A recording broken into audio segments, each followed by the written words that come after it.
Hey, welcome back to Tiny House and Off-Grid Resources, the channel where we rebuild, repair, recycle instead of replace. Today, I'm going to break that mantra. I bought something brand new. It was irresistible, absolutely irresistible. Pull this thing apart and show you what makes a decent turbine and how these Chinese ones can be improved. 299 New Zealand dollars got me a 400 watt wind turbine. Yeah, I know. It's an unbranded Chinese 400 watt $299 turbine, but I've been watching these things for 10 years. They're now up to Series 3. Series 1 and 2 had issues. The commutators, the brushes and commutator that move the electricity from the head of the turbine down into the pole that it's mounted on were too small, and they would overheat in high winds and the plastic base would melt. That's now been re-engineered with much bigger brushes and a much harder plastic base. Over the last few months, 2 or 3 people I know have bought these, and they're having a decent run out of them. Now, the 400 claimed watts must be Chinese watts, because the people I know who've tested these things say it's lucky to produce 100 watts. Maybe in China they have a different way of measuring electricity flow. But here, people are getting about 100 watts. But one of my mates showed me the inside of his wind turbine, and I can see how it can be improved. So let's get this thing opened up.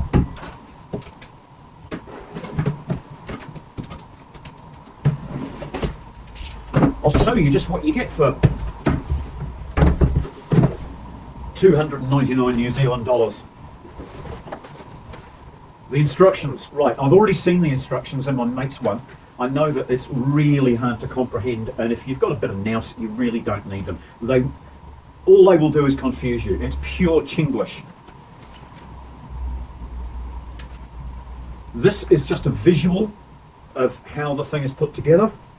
There's a bit of common sense required in putting one of these things together. For example, you short out all 3 of the 3-phase wires so that the thing can't spin wildly as you're carrying it up the pole.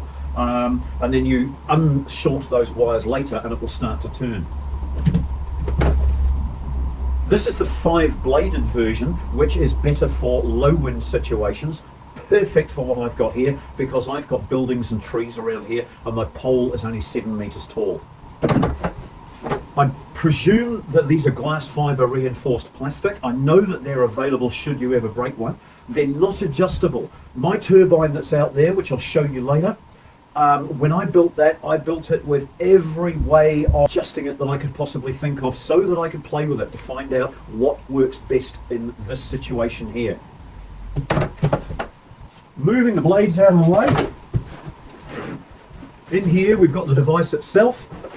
Comes with a couple of tools for assembling it. Packet of stainless steel hardware. The base, which you weld onto your own pipe that the head then bolts onto. And of course the spinner, which makes it more aerodynamic once you have screwed all the blades to the front. The head of the unit itself, it's not plastic. It's die-cast aluminium.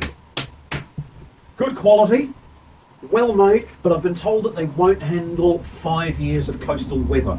The salt gets into this joint here and they start to corrode from this line back. Okay, it's just the way it is.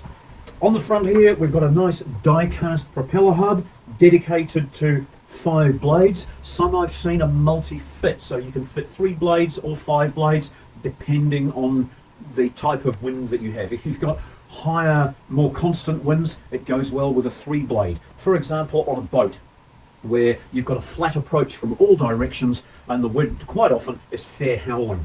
But in mucky wind that I've got here, the 5-blade is the best option. They're available in both. You can get 3-blade, 5-blade, you can get 24 volt, you can get 12 volt. They come in 300 watt, 400 watt and 600 watt. And I believe that the wattage difference The only change they make is the size of the magnets inside. Now, what I'm going to do is clear the table a bit.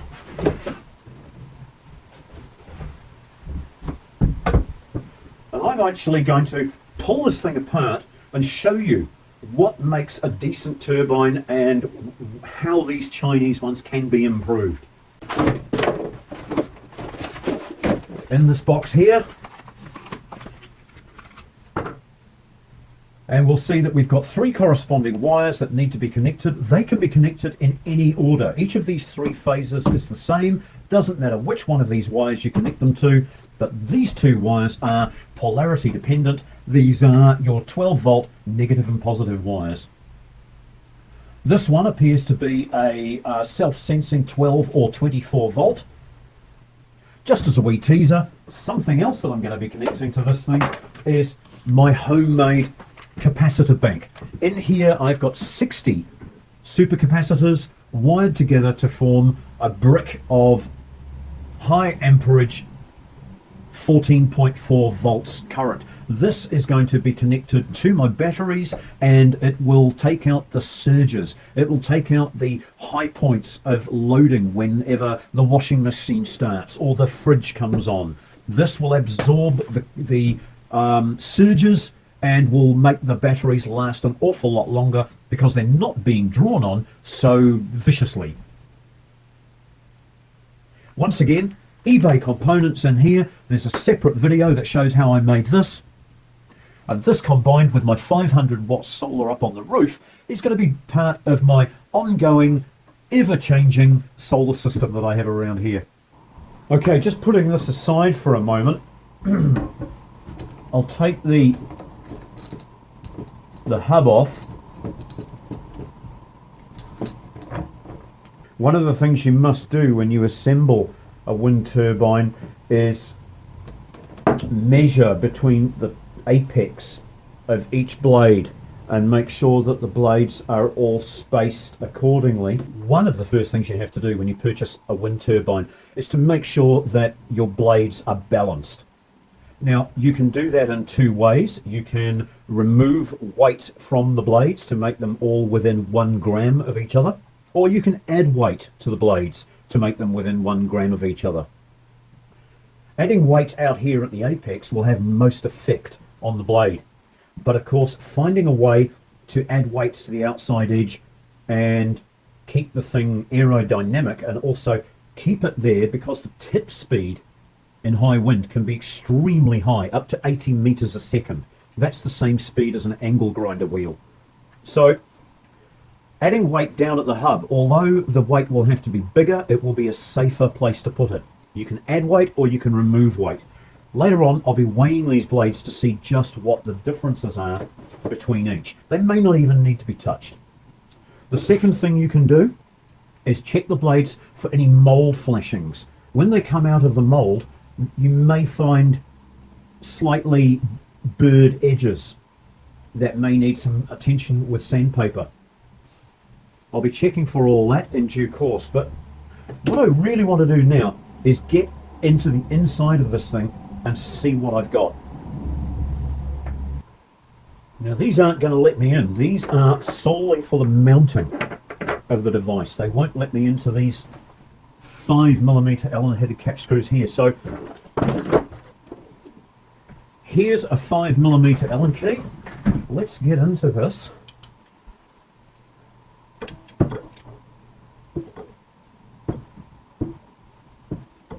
And we'll swing it up.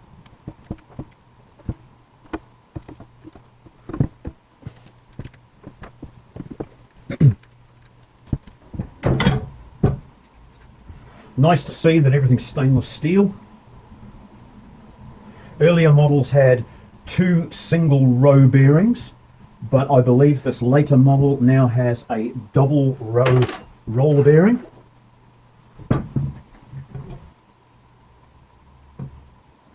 The bearing specifications are written on the seal here, but there's no manufacturer's name, so I'm fully expecting that it's only a Chinese bearing and it's not going to last any longer than a year.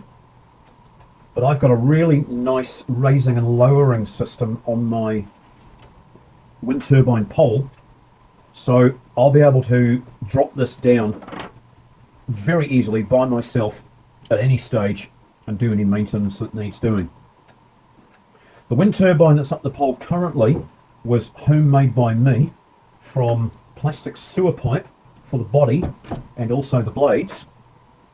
And the generator portion I made out of a ceiling fan, which are very, very low wattage. And even though I increased the size of the magnets, it's still only producing 60 watts. It's been a lifesaver. It's been up there for 10 years with no maintenance. It's produced power reliably,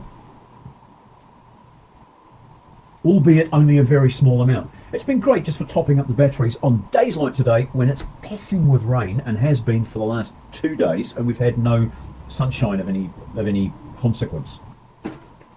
So, climbing inside this thing, let's see what you get for $299. You don't get an awful lot. You get a rotor and a commutator, a set of slip rings, and 3 brushes. So the first thing we want to do is make sure that there's no grease on the commutator, and actually I'm going to give that a bit of a polish with some steel wool just to eliminate any arcing and make sure that I have good continuity. That's one of the first things, because this brass is a little dirty. The second thing I'm going to do is make sure that all the nuts and bolts are tight inside, because these things are assembled by 12-year-old girls. They haven't got too much strength in their wrists. Now, here's the gubbinses. If we push the rotor out, the rotor's held in by magnetic force, because around the outside you've got positive, negative magnets all the way around. That's not good for it.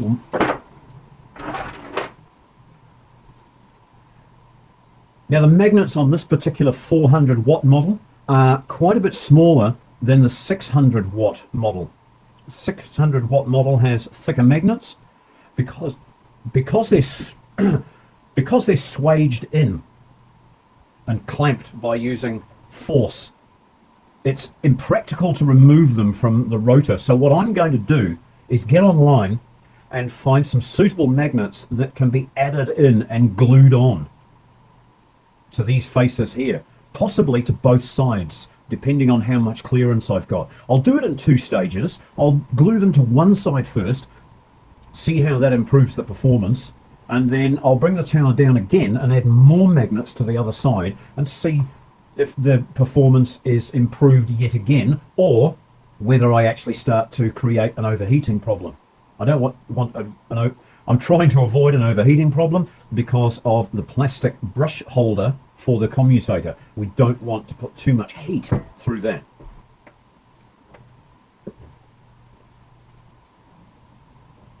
So far, I'm reasonably impressed, especially when you consider how much the price of these things has dropped over the years.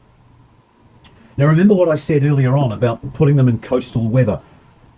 The outside body is nicely powder coated, but on the edges,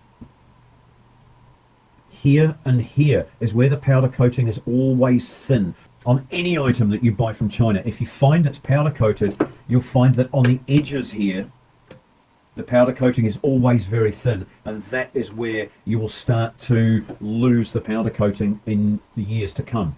So before I put this up on the pole, I'm going to put a nice brush full of epoxy paint around all of the sharp edges, just to make sure that the powder coating doesn't start to peel away. So what do we need? Neodymium magnets. Now, there are 2 types or 3 types of magnets. You've got N35s, which are suitable for fridge magnets. N50s are pretty much the strongest you can get. N52s or N55s are what I'm looking for. And what here we go. What I need is a magnet like this, that is square, that can be glued onto this portion here with the appropriate pole matching the magnet that I'm placing it beneath. So in essence, So that in essence, what I'm doing is creating one big magnet instead of two small ones. These ones here in the middle of the page look good. There's 20 of them in a pack, and I need 11. So that means ultimately I will need a total of 22. Damn. Okay, I'm going to have to get a bigger pack. But that's the kind of thing I'm looking for. These are 2 millimeters thick, 5 millimeters wide, 10 millimeters long. I'm actually going to see if I can find something the same shape but a little larger.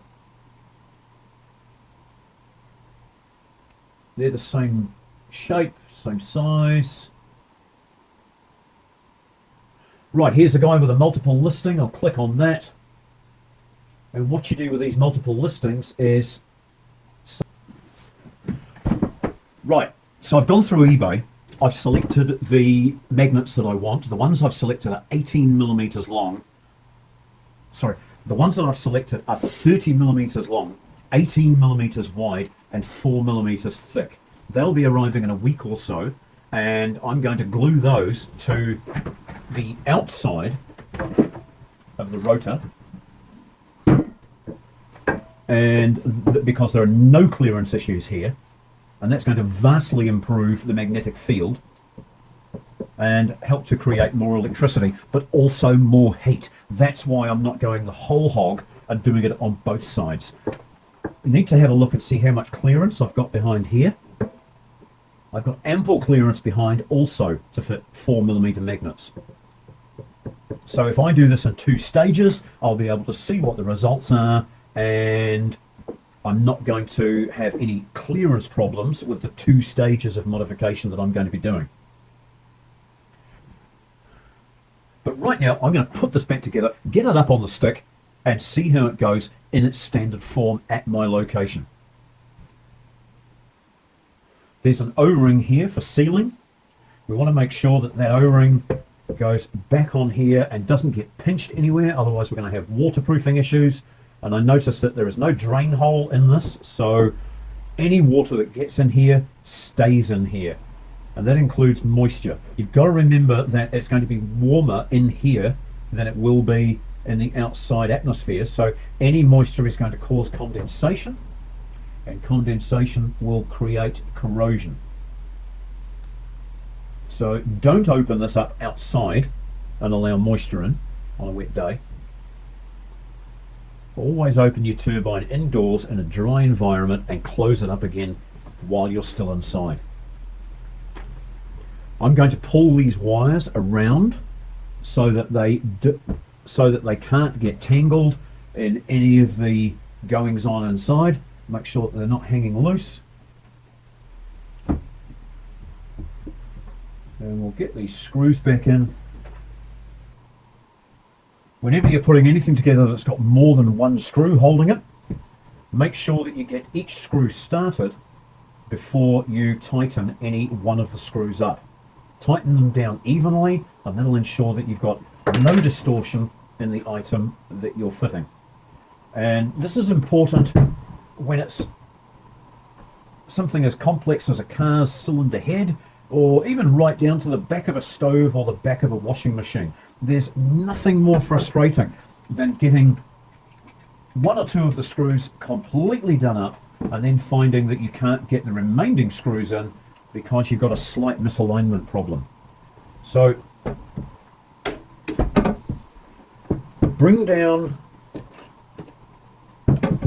the entire fitting nice and level in one go.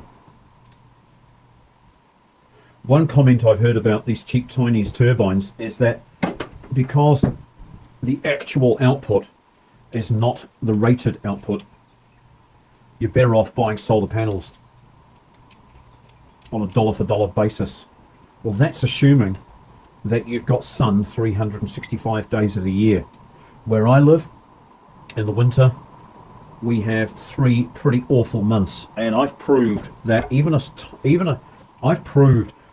small wind turbine can be a power saver and will keep the fridge going and give me lights and charging even when I've had no sunshine for several days in a row.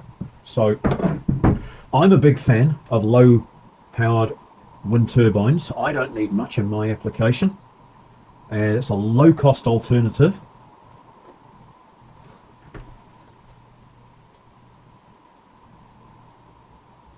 So I'm not scared to spend $300 on something that will just help me to iron out the low spots. Turbine into a usable DC format, and that DC format will be regulated by the MPPT technology inside. No idea how good this is. I'll mount it low on the tower so that it's accessible, and if I don't like the way it's performing after a few weeks, I can just bypass this and go straight into my normal Tracer 30 amp solar controller, or I can probably even use the two in unison, because if this is feeding a usable voltage to the batteries, it'll be recognized by the Tracer as a usable voltage and ignored and allowed straight through. But if there's anything dodgy going on with this, the Tracer is going to protect the batteries and the system. Coming up in the next video, we're going to be chucking this up the pole. I'm going to bring the pole down into the garden and show you exactly how I'm going to remove the old turbine, make up a new extension for the top of the pole, and hoist this back up into the air again. I can't tell you when that video is going to be because at the moment the weather's pretty awful. Let's just see how things go over the next 3 or 4 days, and I'll see if I can get that video, because I'm as keen as you are to see it. Until then, have a great day. Don't forget to keep an eye on some other fabulous off-grid and prepper channels that you'll find out there. Keep an eye on what's going on politically, because things are changing at a hectic pace right now, and I'd hate to see you left out in the cold.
One of the drawbacks of this type of wind turbine with the tail hanging down is that the tail is operating in the shadow of the pole.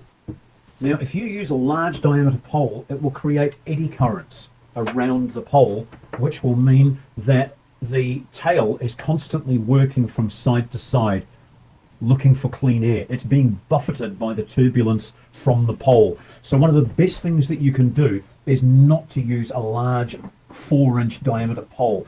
Come down to something that's around 2 inches, 50 millimeters in diameter, and you'll vastly reduce that buffeting, which will see the turbine hunting for clean air.